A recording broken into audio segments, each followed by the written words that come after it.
ಎಲ್ಲರಿಗೂ ನಮಸ್ಕಾರ. ದೂರದರ್ಶನದ ಕುರಿತು ಒಂದು ಸುಂದರವಾದ ಪ್ರಬಂಧವನ್ನು ನೋಡಿ ಬರೋಣ ಬನ್ನಿ.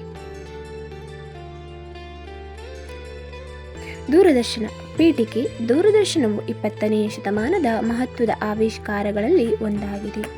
ಇದು ಧ್ವನಿ ಮತ್ತು ದೃಶ್ಯಗಳನ್ನು ಒಂದೇ ಸಮಯದಲ್ಲಿ ದೂರದ ಸ್ಥಳಗಳಿಂದ ಮನೆಗಳಿಗೆ ತಲುಪಿಸುವ ಮಾಧ್ಯಮವಾಗಿದೆ.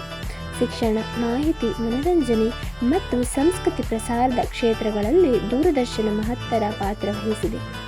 ವಿವರಣೆ: ದೂರದರ್ಶನದ ಮೂಲಕ ದೇಶ ವಿದೇಶಗಳ ಸುದ್ದಿ, ಕ್ರೀಡೆ, ವಿಜ್ಞಾನ, ಕೃಷಿ, ಆರೋಗ್ಯ, ಶಿಕ್ಷಣ ಮತ್ತು ಸಾಂಸ್ಕೃತಿಕ ಕಾರ್ಯಕ್ರಮಗಳನ್ನು ಸುಲಭವಾಗಿ ವೀಕ್ಷಿಸಬಹುದು.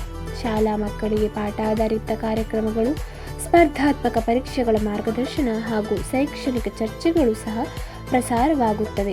ರೈತರಿಗೆ ಹವಾಮಾನ, ಬೆಳೆ ನಿರ್ವಹಣೆ ಮತ್ತು ಮಾರುಕಟ್ಟೆ ಮಾಹಿತಿಯೂ ದೊರೆಯುತ್ತದೆ.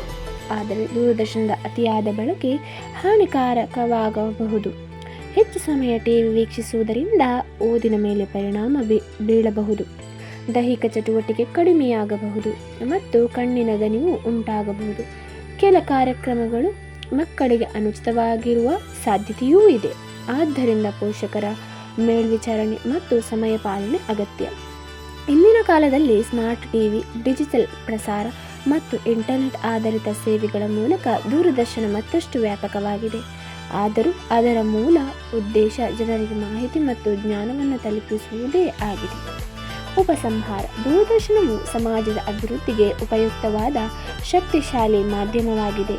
ಸಮರ್ಪಕ ಆಯ್ಕೆ ಮತ್ತು ನಿಯಂತ್ರಿತ ಬಳಕೆಯೊಂದಿಗೆ ಇದನ್ನು ಜ್ಞಾನ, ಅರಿವು ಮತ್ತು ಸೃಜನಾತ್ಮಕ ಮನರಂಜನೆಗೆ ಪರಿಣಾಮಕಾರಿ ಸಾಧನವಾಗಿಸಬಹುದು.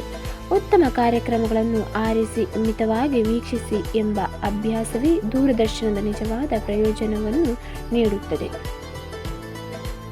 ಧನ್ಯವಾದಗಳು.